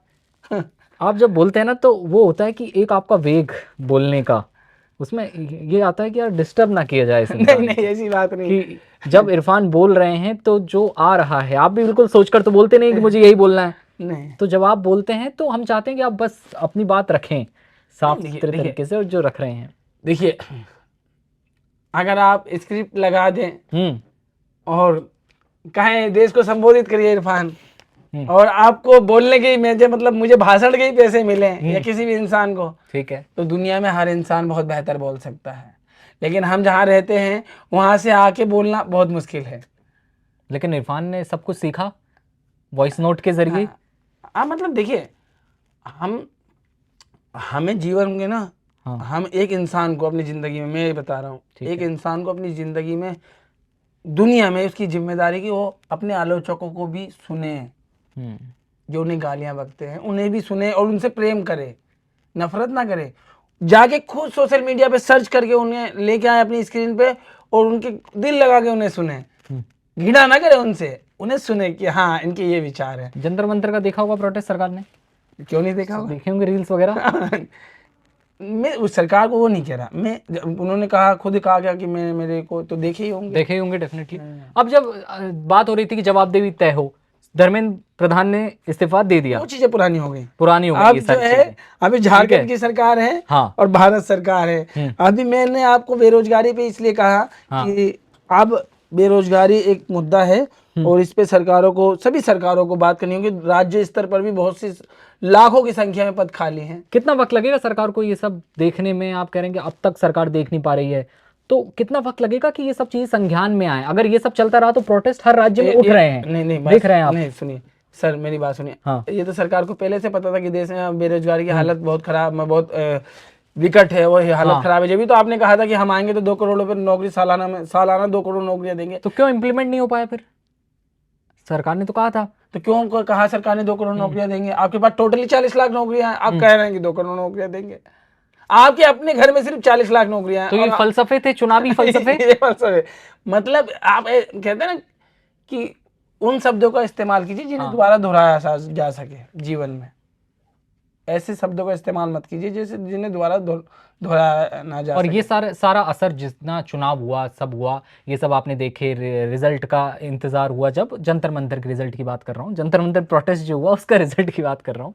तो यूपी चुनाव जब होगा अब, देखिए उसमें कैसा असर दिख रहा है इरफान? देखिए, लोकतंत्र में हाँ, सबको अपनी बात रखने का हक है। ठीक है। सरकार चाहेगी कि हम बेहतर करें, हम दोबारा से रिकवरी करें, सरकार में आए दोबारा से। ठीक है, विपक्ष चाहेगा कि हम अपनी सरकार बनाएं। बिल्कुल। ये तय जनता को करना है कि क्या अच्छा रहा, क्या बुरा रहा। तो जनता जनार्दन है लोकतंत्र में, और जो भी प्रदेश की जनता चुनेगी हाँ, वो सबको स्वीकार्य होगा। लेकिन पारदर्शिता होनी चाहिए, ईमानदारी होनी चाहिए, किसी तरह का छल और कपट नहीं और बेईमानी नहीं होनी चाहिए। और चुनाव में बेजाया पैसा करने से अच्छा है इस देश की बड़ी आबादी, गरीब आबादी की तरफ देख लेना, जो 2 वक्त की रोटी के लिए भी जूझ रही है। आप एक राज्य में इतना कुछ बहा देंगे, समझ रहे हैं। और हम आपको भी कहना चाहते हैं कि आप जो हम आपके परिवार से आते हैं, गांव घर मजदूर परिवार से आते हैं। अगर कोई आपको लुभावे भी ना, हाँ, तो देखिए उसको बहुत दौलत है, राम जी देश है, तो ले लीजिएगा, लेकिन फैसला ना सोच समझ के लीजिएगा। ऐसा नहीं है कि कोई हमको कुछ दिया और हम जो है उसको अपना सबसे कीमती चीज दे दिया, ऐसा नहीं है। घर परिवार की बात हो रही है, आपका घर बिहार से है, आप अपने घर के बारे में बताइए, वो जर्नी कैसी थी, घर वहां से निकलकर दिल्ली आना, राजधानी नहीं, दिल्ली। मेरा जन्म हुआ था यहाँ, मैंने वो चीजें हो गई हैं। परिवार तो अभी है बिहार में? मैं पूरा घर परिवार, हम कहाँ लोग पर बिहार में? बिहार में शेखपुरा से। शेखपुरा से। वहां से आने के बाद मैंने सुना कि आपने वो लोगों को खाना खिलाने वाला काम भी किया बीच में। हाँ, वो तो अभी की बात है। मेरा जन्म 1992 में हुआ था लक्ष्मी नगर में। वो चीजें अलग हैं। और देखिए, हम कह रहे हैं कि एक शायर की बात मैं आपको सुनाता हूँ। बिल्कुल सुनाइए। वो शायर कह रहा है ना कि धंधे में कुछ नहीं रखा है, हाँ, नौकरी में कुछ नहीं रखा है, ठीक है, सब नेतागिरी में रखा है। पता अच्छा, क्यों वो तंज कस रहा है। मैंने पहले भी ये लाइन सुना है, प्लीज, कि धंधे में क्या रखा है पसीना बहाओगे, और नौकरी में वर्त जिंदगी गवाओगे, कितना करोगे खर्च और कितना बचाओगे, सारी उम्र खपा के भी कितना कमाओगे, 100 के नोट चाहिए तो चमचागिरी करो, ख्वाहिश अगर 1000 की तो दादागिरी करो, वोटों की राजनीति है सौदागिरी करो, लाखों में खेलना है तो नेतागिरी करो। तो ये जो सोच है कि वो कह रहा है कि सब लूट खसोट में बेटा नेता बनो, नेता भी बनना है तो तुम्हें वोट निकालने पड़ेंगे। हाँ, वोटों की राजनीति करो। वोटों की राजनीति है। ये लाइनों का अर्थ बड़ा गहरा है, थोड़ा और अर्थों पे प्रकाश डालेंगे इन लाइनों की। देखिए, वो कहता है कि 100 के नोट चाहिए तो चमचागिरी करो, ख्वाहिश अगर 1000 की तो दादागिरी करो, वोटों की राजनीति है सौदागिरी करो। समझ रहे हैं?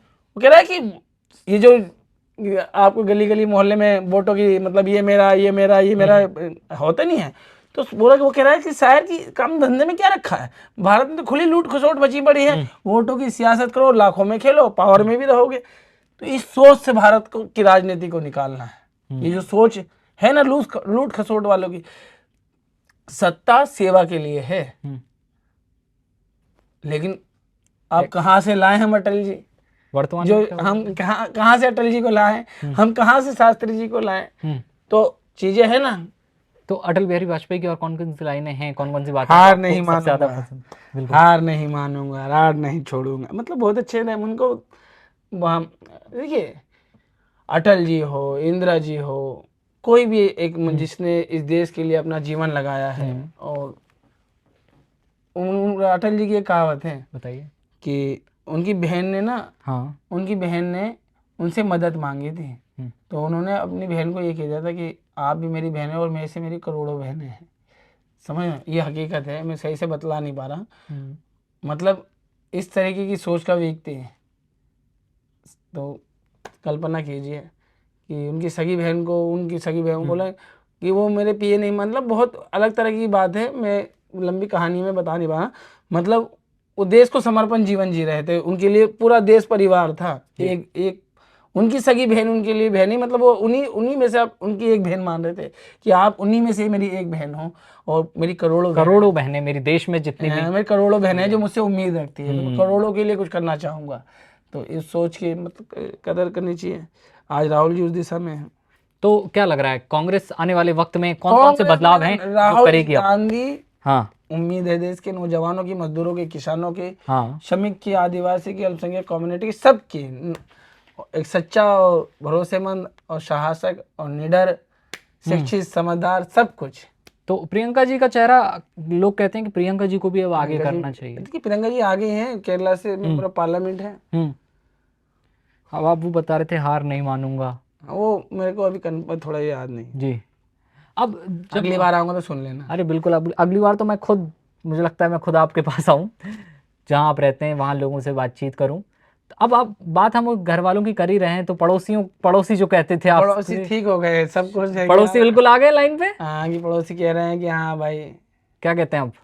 कि सब खुश हैं, सब अच्छे हैं। और देखो हम तो अपनी राग में हैं कि रामधारी सिंह दिनकर कहते थे कि देखिए प्रभु कहते हैं कि ये देख गगन मुझ में लय है, ये देख पवन मुझ में लय है, मुझ में विलीन झनकार सकल, मुझ में लय है संसार सकल, अमृत फूलता है मुझ में, संगार झूलता है मुझ में। तो भगवान कह रहे हैं सुख और दुख सब मुझ में, कहाँ तो दुनिया में ढूंढ रहा है। तो हम तो ऐसी सोच के आदमी हैं, सब मुझ में है। इरफान को दरअसल उनके पड़ोसी जो है, पहले जब ये इस तरह की बातें करते हाँ, थे, तो मैं कहते इसीलिए कह रहा हूँ थे कि खुलकर अपनी बात इसी तरह किसी रखते पे थे। आप दुनिया में आप किसी की तरफ मत देखो। तो वही तो मैं कह रहा हूँ कि ये देख गगन मुझ में लय है, यानी सब कुछ मुझ में लय है, ये सुख और दुख सब मुझ में है। आप संसार में कहाँ देख रहे हैं कौन क्या कह रहा है क्या नहीं कह रहा, भगवान में देखिए। हाँ, जो पड़ोसी पहले इरफान को अब पागल कहते थे, वो अब खुद उनकी वजह से जाने जा रहे हैं। हाँ। वो इलाका, वो जगह, सब कुछ। अब इरफान वहां पर आते होंगे तो आपसे उनसे ही पूछा जाता होगा कि इरफान कहाँ पर रहते हैं, फला फला जगह इरफान देखी होगी रहते हैं। वीडियो, बहुत सारे पत्रकारों ने पूरी बस्ती से लोगों की राय बात ली की है, बिल्कुल। और लोगों ने क्या कहा। मैंने कहते हैं ना कि आप दुनिया में कहाँ जा रहे हैं, पहले घर तो संभाल लीजिए। मेरे लोगों ने ये मतलब मेरी बस्ती के लोगों ने मेरी कमर के पीछे आपको जो रिस्पॉन्स दिया वो आपके सामने है। मैंने जमीन पे हमेशा लोगों के बीच में रहा, मैं झोपड़ी में रहा, हम लोग झोपड़ी वाले हैं। और सब एक बात है कि किसी को ये नहीं लगना चाहिए कि मैं आज बोल रहा हूँ कल जेल में रहूं। आपको भी ऐसा क्यों लगे भाई, ऐसा क्या गलत बोल। भारत में अभिव्यक्ति की स्वतंत्रता है और जो संविधान स्वतंत्रता की एक लिमिट है। हम अपशब्द नहीं बोल रहे, हम हिंसात्मक नहीं बोल रहे, हमारा लहजा उत्तेजित हो सकता है, लेकिन बातें और शब्द पूरी तरीके से संवैधानिक मूल्यों के दायरे में रहती है, गांधीवादी रास्ते पे रहती है। देखिए मैं आज आपको एक बात बताऊं, बहुत सारे गांधी महान थे और महान हैं। गांधी ने दुनिया को अहिंसा की सोच दी। उनसे पहले भगवान महावीर, उन्होंने अहिंसा परमो धर्म कहा। ठीक है। और वो तो उनके जो अनुयायी हैं, उनके मानने वाले हैं, वो तो हवा में भी जीव ढूंढते हैं, समझते हैं, उन इस तरीके का नजरिया रखते हैं। एक वक्त में गांधी जी की भी आलोचना हुई थी, तो आलोचनाओं से किसी को भागना नहीं है। गांधी जी की भी लोगों ने आलोचना करी नहीं करी। जब गांधी जी पार्टीशन के बाद कोलकाता गए, कोलकाता में हिंसात्मक मतलब सांप्रदायिक दंगे हो रहे थे, गांधी जी कोलकाता गए। तो कोलकाता जब गए तो गांधी जी किसी मुस्लिम परिवार के घर में रुक गए थे, मालूम होता है हिस्ट्री में आपको।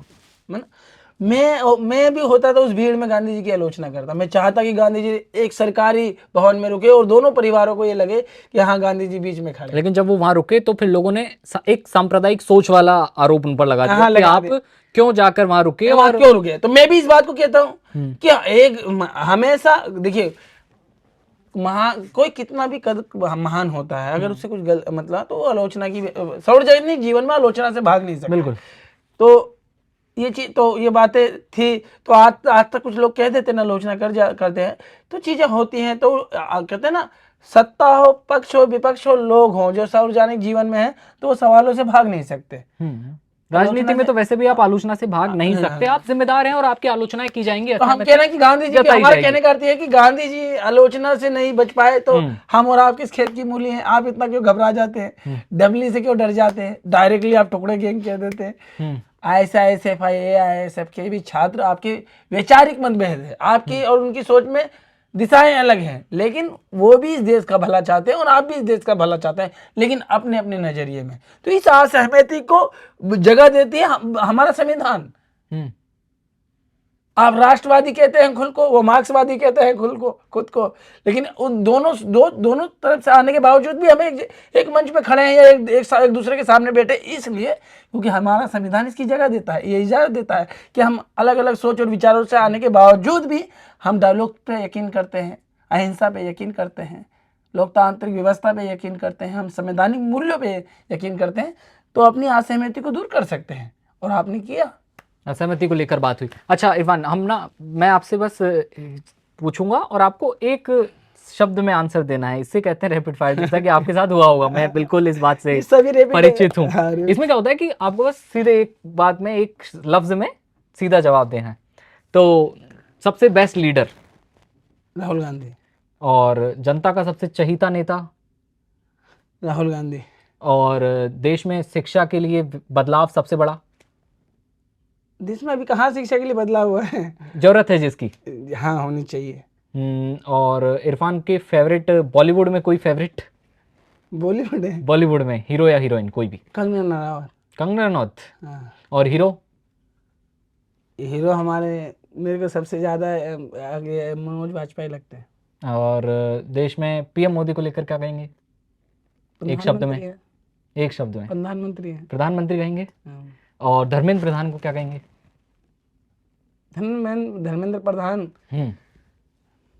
नेता हैं इस देश के, एक राज्य से आते हैं, उड़ीसा से। एक अच्छा भारत, खूबसूरत भारत।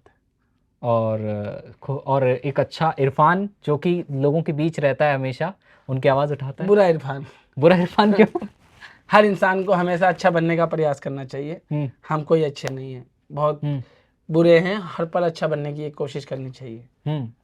अच्छा, प्रधानमंत्री नरेंद्र मोदी की हम जब बात कर रहे हैं तो अब उन्होंने रील्स बनाना शुरू किया है, छात्रों की बात कर रहे हैं, छात्रों की आवाज रख रहे हैं। लोकतंत्र है। जब आपको ऐसा लगे कि आप बहुत ऊपर पहुंच गए हैं तो जनता की आवाज आपको नीचे घसीट के लेके आती है। आप मित्रों से फ्रेंड्स तक आ गए और फ्रेंड्स अब भी आपको समझ नहीं पा रहे हैं। फ्रेंड्स अभी भी नहीं समझ रहे? नहीं।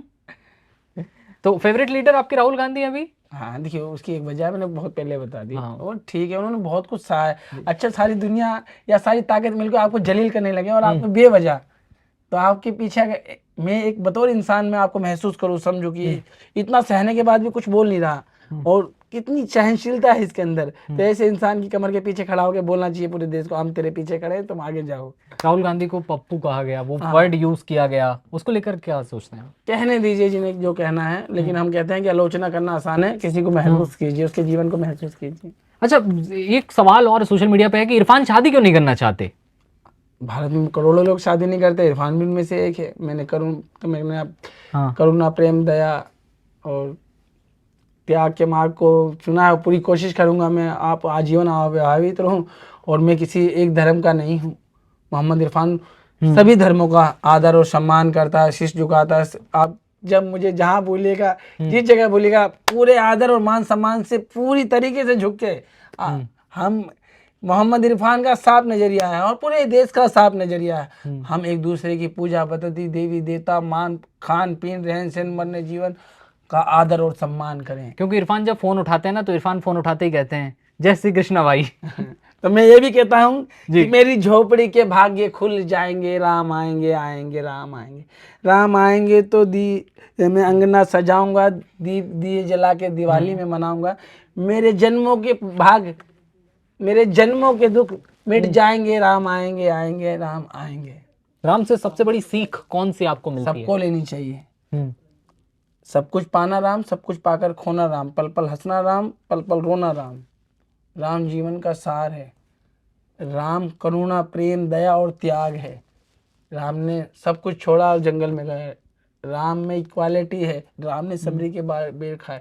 राम महान है, राम ईश्वर हैं और हम भारत में जन्मे हैं तो राम हमसे जुड़े हुए हैं। और वहीं राम मंदिर में दान चोरी का आरोप लग जाता है, फिर वहाँ ये चीजें ठीक नहीं है। आप ही बताओ, चीजें ठीक है? किसी भी तरह से लोगों का करोड़ों लोग आस्था, करोड़ों लोग इससे जीवन, आप उसे चोरी मत कहिए, वो करोड़ों लोगों के जीवन से जुड़ा हुआ का मतलब करोड़ों लोगों की जिंदगी से डायरेक्ट जुड़ जाती है वो बात है। बिल्कुल। संचालक कमेटी और सरकार को इतना लंबा ना खींच के, अभी 2 दिन पहले वो मीडिया को इस तरीके से ऐसे ऐसे करे थे, इस तरीके मतलब आप कहते साधु में करुणा और दया नहीं था फिर साधु कैसे? जी। साधु में करुणा और दया नहीं था फिर साधु कैसे? हम्म। आप इतने बड़े संस्थान के संचालक रहे और आप अगर लोगों को इस तरीके से कर रहे थे तो ये चीजें नहीं है। प्रभु हमारे, हम प्रभु के हैं और जो प्रभु से मतलब सभी प्रभु से अपनी आस्था रखते हैं और सब चाहते हैं कि ये चीजें ना हो। देखिए छोटे स्तर पे चीजें इग्नोर कर दी जाती है लेकिन कई दफा बड़े स्तर पे इरफान नहीं। वहाँ गए आप अयोध्या? मैं अभी मेरे पास कहीं भी जाने के पैसे नहीं होते अभी, तो मैं थोड़ा सा ऐसा हो गया है तो मैं कहीं जा भी सकता हूँ। कई दफा आप लोगों का सपोर्ट ही मिल जाता है कि बोलते थे गाड़ी भेज देंगे इरफान आ जाना, तो ऐसा हर जगह भी जा रहे हैं, लोगों से मिल रहे मैं हैं। अयोध्या जी जाऊंगा, आराम से जाऊंगा और आपको कभी सर भी झुका के आऊंगा। मुस्लिम उलेमा हुए या फिर और संप्रदाय से लोग आने वाले, वो लोग कभी नहीं कहते यार कि इरफान तुम क्या कर रहे हो, हमारे संप्रदाय में रहकर तुम दूसरे ऐसा उसमें नहीं। जा रहे हो? वो क्यों ऐसा कहेंगे? उन्हें भी आपत्ति नहीं है। नहीं आपत्ति? उन्हें भी आपत्ति नहीं है। वो सभी देखिए, जो धर्म का मूल सिद्धांत ये है, हाँ, नैतिकता, मानवता। हम एक दूसरे का आदर और सम्मान करेंगे जब ही तो नैतिकता और मानवता आएगी। तो वो इस बात की आलोचना और उसकी निंदा क्यों करेंगे? इरफान आप ये क्यों बोल रहे हैं? वो तो चाहते हैं कि सब मिलजुल के रहें, एक दूसरे में भाईचारे में रहें। नहीं, मुस्लिम संप्रदाय में ऐसा कहा जाता है ना कि सोशल मीडिया पर भी बातें लिखी जाती हैं कि आप एक ईश्वर को मानेंगे और आप किसी से ईश्वर की बराबरी नहीं जय करेंगे। श्री राम या फिर ऐसा कुछ नहीं कहेंगे। वो उनकी सोच जो ये कट्टरपन वाला जो है, वो कहते हैं ना, हाँ, हर जगह में हर तरह के लोग होते हैं, इसे इग्नोर नहीं कर सकता। नाम अनेक ईश्वर एक, जिस रूप में भी आप देख लो ईश्वर के पास ही जाने की बात कर रहे हैं ना, तो नाम अनेक ईश्वर एक है। और ये जो कट्टरता है वो हर जगह है, एक जगह नहीं है। और हमें इन्हें इग्नोर करते हुए चलना चाहिए। और अल्लाह मेरे है, रसूल मेरे, कुरान मेरे, नबी मेरे, सब मेरे।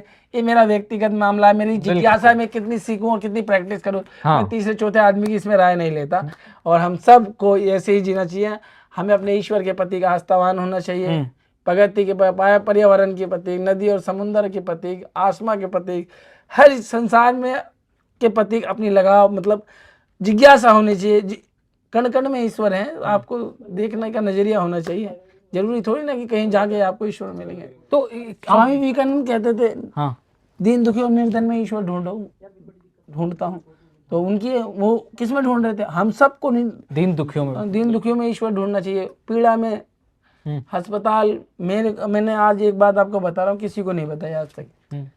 मैं 1 साल 8 महीने पहले मेरी बराबरी का भाई, मैं RML में अपने सीने पे यहाँ पैर सर पे रख के 3 घंटे ऐसे ऐसे पैर हवा में फेंक रहा था।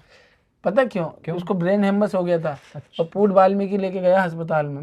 हाँ, हमारे जीवन को कोई, हमारे हंसते चेहरे को हमें कोई बराबरी क्या कहेगा? उसका एक लड़का है, छोटा लड़का है, तो उसको सर में दर्द हुआ, ठीक है, तो वो चल ही रहा, तो बोला मम्मी बहुत तेज दर्द हो रहा है। मैं बहुत एम्बुलेंस किया, तो गाड़ी में बोला मैं बचूंगा नहीं, बहुत तेज दर्द हो रहा। तो उसे अस्पताल ले गए, तो अस्पताल के डॉक्टर ने कहा कि इसे कोई दर्द वर्द नहीं हो रहा, ड्रामे कर रहा है, इसे हिबास ले जाओ। अच्छा जी, मैं समझ रहे हैं।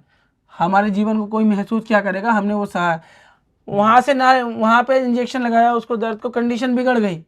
वो और ज्यादा छटपटाने लगा, हाथ पैर बांधने पड़े उसके। इतनी बुरी स्थिति। RML गए, तो उन अस्पताल की क्या गलती? RML में बेड नहीं मिल रहा, 3 घंटे तक वो छटपटाता रहा, ऐसे ऐसे तड़पता रहा, इतनी तबीयत थी। जब उसे बेड मिला तो वो कोमा में चला गया था। 10-12 दिन अस्पताल में, वहाँ बेड मिलने के बाद वहाँ रहा ICU में 10-12 दिन रहने के बाद डॉक्टरों ने बोला कि कंडीशन तो है नहीं। एक बार उसे दिमाग की नस फट जाती है तो बंदा रिकवरी के कोई चांस नहीं, चाहे कितने बड़े करोड़ों के अस्पताल में चले जाओ, वो फिर चीज़ें बहुत बिगड़ जाती हैं। लेकिन अब जिस टाइम उसके सर में दर्द हो रहा था, जैसे हम समय पे उसे पूट वाल्मीकि ले गए थे भवाना, अगर हमारे पास या किसी भी भाई के पास अगर इतनी अच्छी वो होती कि बेहतर इलाज देते, शायद उसकी जान बच सकती है। तो आज आज तक मैंने ये बातें नहीं कही, लेकिन मैंने अभी बता दे, तो कोई हमारे जीवन को नहीं नाप सकता। हम वो हैं कि हमने लोगों को मरते हुए नहीं देखा, हमने अपने लोगों, अपने घर के परिवार के लोगों को अपनी गोद में 3 घंटे RML की इमरजेंसी में लेटे रोड जमीन में बैठे रहे, और भाई मर गया, कोमा में चला गया। तो हम चाहते हैं ना कि 3 घंटे पहले इलाज मिल जाता। तो हम अस्पताल पे गुस्सा नहीं है, हमारी 140 करोड़ की आबादी है, हमारी शिक्षा स्वास्थ्य लाचार है, हमारा जो स्वास्थ्य सिस्टम है लाचार है। 4 डॉक्टर इमरजेंसी में लगा रखे हैं, मरीज उसके पास 4,000 है, कैसे कवर करेगा? डॉक्टर देखने को तैयार नहीं है। डॉक्टर कितना देखेगा? डॉक्टर से ज्यादा तो मैं कहता हूँ सरकारी महकमे में रेलवे कर्मचारी और डॉक्टर से ज्यादा मेहनत कोई नहीं कर रहा। डॉक्टर भैया एक डॉक्टर है, आप इमरजेंसी में चलाए 10, अभी इमरजेंसी में 10 डॉक्टर होंगे, और आपको पता तादाद कितनी है? दिल्ली में टोटल की आबादी कितनी है? करोड़ों में है। बिल्कुल है RML है, एम्स है, सफदरजंग है, गिने चुना अस्पताल है, और ये रात भर लाइन लगी रात रहती है भर वहां लाइन पर। लगी। और डॉक्टर तो 1 सेकंड के लिए भी आराम नहीं कर सकता।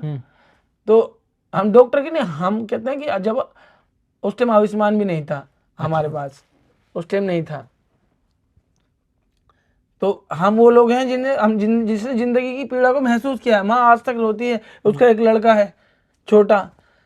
तो ये मैंने बातें कभी नहीं की, मैंने आज कह दी कि हम वो हैं कि आप हमारी जिंदगी की तड़प को महसूस नहीं कर सकते। हम हर पल कश्मोकश में रहते हैं, हर दुख और परेशानी के बाद भी चेहरे की मुस्कुराहट में रहते हैं। ये मुस्कुराहट भी धोखा है। बिल्कुल, कैमरे के पीछे की कहानी, संघर्ष की वो कहानी हर कोई नहीं जानता। समझ रहे हैं? हम क्या बताएं आपको। और जिस दर्द को हम जीते हैं, ऐसे करोड़ों परिवार है इस देश में जो इस दर्द के साथ जीते हैं। मैंने आज आपसे वो बातें करी हैं जो मैंने कभी किसी से नहीं करी। मेरी कोशिश ये है कि मैं बातों को रिपीट ना करूं, कुछ सब। और फिर ऊपर से सोशल मीडिया पे कहते हैं ये तो भाई कांग्रेसी पेट है, पैसे मिलते हैं। इसमें मैं क्या बोल सकता हूँ? दुनिया में सबसे अजीब चीज है माता पिता। उसकी कसम, मेरे 15 साल के सफर में अगर किसी ने 1 रुपये भी दिया होता, हाल फिलहालों के दिन में मैंने जिन्होंने दिया है, इमरान भाई ने दिया, किसी ने दिया तो मैंने बता दिए। आपने खुलकर कहा है। और ये जो लोग हैं जो आपको कांग्रेसी पैट कह रहे हैं, इन लोगों को जवाब अगर देंगे ना आप, तो भी उसके बावजूद आपको वो तो है ही प्रतिक्रिया। लेकिन हम इतना कह सकते हैं हाँ कि एक शायर है कि तरक्की की फसल हम भी काट लेते, थोड़े से तलवे हम भी चाट लेते, मेरे लहजे में जी हजूर ना था, इसके सिवा मेरा कोई कसूर ना था। पल भर के लिए बेजमीर हो जाता तो खुदा की कसम मैं भी अमीर हो जाता। तो हमें अमीर होने की चाहत नहीं थी, इसीलिए दुनिया के तमाम लोगों से कहा कि दयादानी, प्यार दीजिए, बराबरी में आगे खड़े होइए और बेहतर देश की दिशा में काम कीजिए। और क्या कह सकते हैं?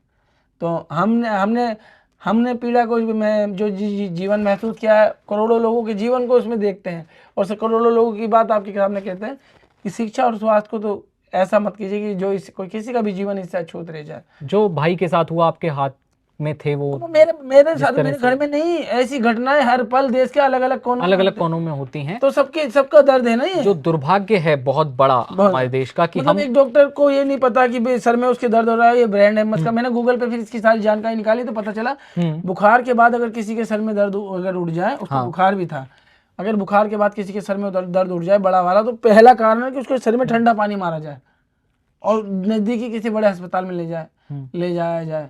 क्योंकि एक बार दिमाग की नस खुल गई और बीपी से दिमाग की नस फटने के चांस रहते हैं, और या नाक की नस फटने को ऊपरी हिस्से के। तो बीपी की भी अगर शिकायत हो तो कहीं भी सर में दर्द हो तो हमें बीपी चेक कराना चाहिए सबसे पहले, क्योंकि कई दफ़ा हमारी लापरवाही हमारी जान पे बन जाती है। और मौत से कैसे बचें? हर कदम पे मौत है। बिल्कुल। अब जिस माँ ने ये सब कुछ देखा है, लेकिन जब आप भी किसी के बेटे हैं तो आप भी जब हम जब ये सब, मैंने आज तक ये बात किसी ने हमें गालियां बकना या हमें कुछ कहना, इतना कुछ सह के भी हमने जमाने से कहा कि आप हमें पैसा मत दीजिए। बिल्कुल, कोई और होता तो वो फिर आज कहीं और ही लाइफ होती उसकी। तो फिर इसके बाद भी हमने कहा कि हमें पैसा मत दिया, आज भी हम झोपड़ी में जी रहे हैं। तो हमारे जीवन को महसूस नहीं कर सकते सर जो हमारी आलोचना करते हैं। आप तो बड़े महलों में, बड़े बंगलों में, गाड़ियों में रहते हैं, हम जहाँ से आते हैं वहाँ हमारे सामने अपनी कठिनाइयाँ हैं, वहाँ खड़ा होकर कह देना कि मुझे पैसा नहीं चाहिए, तो आपको पता चलेगा वो मेरे लिए कितनी बड़ी बात होगी। राहुल जी ने मुझसे पहला सवाल किया था कि क्या चाहिए, क्या करना चाहते हैं, क्या चाहते हो? तो मेरा पहला सवाल ये था कि मुझे कुछ नहीं चाहिए, देश की बड़ी आबादी का बड़ा दर्द है। वरना कह सकता था ना, एक टैक्सी निकलवा दीजिए मेरी, चला लूंगा, रेडी लगा के परेशान हूँ। तो ऐसा नहीं था ना मेरे नजरिए, मुझे अपना स्वार्थ नहीं साधना था। एक तरफ डिजिटल इंडिया की बात होती है, विश्वगुरु भारत की बात होती है, एक तरफ वो आम संघर्ष जो अभी तक आपने बयां किया है, हमसे पहले भी आपने बयां किया है। कौन सा भारत असली है? एक जिस भारत की बात होती है जिसको दिखाया जाता है। देखिए, हम जिस भारत से आते हैं वो भारत की सबसे बड़ी तस्वीर है, वो भारत की बहुत संख्या का आबादी है। आप ही आंकड़े में 80 करोड़ लोगों को राशन दे रहे हैं ना, कितने को दे रहे हैं? एक बड़ी संख्या है वो भी। अब अक्सर आंकड़ा तो मुझे भी याद नहीं आ रहा है। तो अब आप कहते हैं कि सांस लेना ही विकास है, हम कहते हैं कि भरपेट रोटी खाना ही जीवन है। जीवन की अपनी व्याख्या है, कपड़ा है, लत्ता है, दुख है, परेशानी है, पढ़ाई है, लिखाई है, उम्मीदें हैं, सपने हैं। तो डॉक्टर बी आर अम्बेडकर ने भी कहा था कि संविधान कितना भी अच्छा क्यों ना हो, लेकिन अगर उसे चलाने वाले लोग बुरे होंगे तो वो बुरा साबित हो जाएगा। कमी हमारे संविधान में लगती है आपको, या फिर संविधान चलाने वाले नहीं, लोगों की संविधान, नीयत? हमारे संविधान में अगर कमी होती तो अंतिम पायदान से आने वाला व्यक्ति मोहम्मद इरफान कैसे अपनी बात रख पाता। संविधान महान है। अच्छा, मैं बस एक जंतर मंतर का वो सवाल लेना चाहता हूँ। जब जंतर मंतर पर वो स्लोगन चल रहे थे, जब सब कुछ चल रहा था, कई सारी चीज़ें होंगी जो आपको समझ भी नहीं आई होंगी। जो उन्होंने जो इशारे किए युवाओं ने, जिस तरह के, एक ये वाला इशारा समझे थे आप, ये वाला, एक ये वाला था, देखे थे आपने? ये सब चीजें मैंने बार बार कहा है कि आंदोलन मेरे लिए भी बहुत अलग था। हाँ। बड़ा खुलापन था इनके समाज, मतलब मैं क्या क्या बता सकता हूँ। वो एक चीज बहुत मुझे बड़ी हंसी आती थी। कौन सी? वो कहते थे कि यहाँ पोस्टर भी लिख के हाँ। कि समझा ले इसे, मेलोनी की तस्वीर लगा रखी थी। हाँ। वो जो क्या नाम है, इटली की PM। इटली की जो PM है। हाँ। और वहाँ पे तो उस पे लिखा हुआ था समझा ले इसे। अच्छा। इस तरीके से स्लोगन जो देते थे लोकतंत्र में, ये तो व्यंग और तंज है। व्यंग और तंज का एक तरीका था। ये तो तरीका है, ये तो संवैधानिक मूल्यों के दायरे में आता है। आपको वो लैंग्वेज समझ आई, लेकिन जेंजी लैंग्वेज? मुझे बहुत सारी चीजें, मैं इस पे बात नहीं कर सकता। एक वो आपने डायलॉग सुना होगा, वास्ते गुना हुइया चाचा, वास्ते गुना हुइया, वो वाला डायलॉग आपने सुना? ये अलग ही थे भाई, छोड़िए ना, वो बहुत अलग बातें थी, इस पे क्या है। ऐसा प्रोटेस्ट आपने इससे पहले देखा था कभी? नहीं नहीं देखा था। पिज्जा बर्गर वाले लोग थे, पिज्जा बर्गर ही वहाँ खा रहे थे। हम्म। मैं बार बार कहता हूँ, जहाँ से हम आते हैं अभी भी हम इतने खुले मिजाज के नहीं, जहाँ पे खुले आम महिलाएं या बच्चे इस तरीके से खुल के बात करें। हमारे यहाँ अब भी बहुत अदब और पर्दा रहता है। और बच्चे वो आए भी थे तो वो देखो, सबको पता है हायर एजुकेशन में 80% लोग समृद्ध परिवार से आते हैं। तो उन्होंने जीवन के संघर्ष का या देश की बड़ी आबादी की पीड़ा का इतना अभी उनका सामना नहीं हुआ है। तो लुटियन दिल्ली में भी आए थे और खान पीन खा रहे थे, तो वो एक अलग ही, वो चीज़ें अलग हैं। लेकिन अगर वही बच्चे कभी अपने जीवन में देश को समझने जाएंगे, समझना की कोशिश करेंगे, उसकी पीड़ा को समझने की कोशिश करेंगे, तो उनका नजरिया अलग होगा। एक उम्र चंचलता, एक मतलब ये उम्र है जिंदगी जीने की, उन्हें जीने का हक है, वो जिए वो। लेकिन बस यही कि गाली गलौज और हिंसात्मक चीजों पे ना आए। हाँ, ये तो है। लेकिन उनकी जिंदगी है और वो खुल के जिए, क्योंकि जो जिंदगी जी ली जाएगी वही है, बाकी पूरा जीवन खप जाता है, फिर अपने लिए समय नहीं मिलता। अभी आप कह रहे थे कि हमारे यहाँ थोड़ा बहुत अभी पर्दा है, थोड़ा अभी भी नहीं। मेरा कहना, हम जहाँ से आते हैं इतना खुलापन नहीं है भाई, मतलब इस तरीके से खुल के बात करें, मानते ना, बिल्कुल मतलब मानते हैं। हमारे यहाँ हम जहाँ से आते हैं, वैसे कि हम झोपड़ी से आते हैं, लेकिन हम लड़का लड़की इतनी खुल के कोई बात नहीं कर सकते। मतलब एक स्लोगन ले रखा, उसने तो एक तरफ से पकड़ा, एक तरफ से मैंने पकड़ा, वो स्लोगन बड़ा अटपटा। इस तरीके से अभी हम कुछ तो निगाहों को हिजाब दीजिए।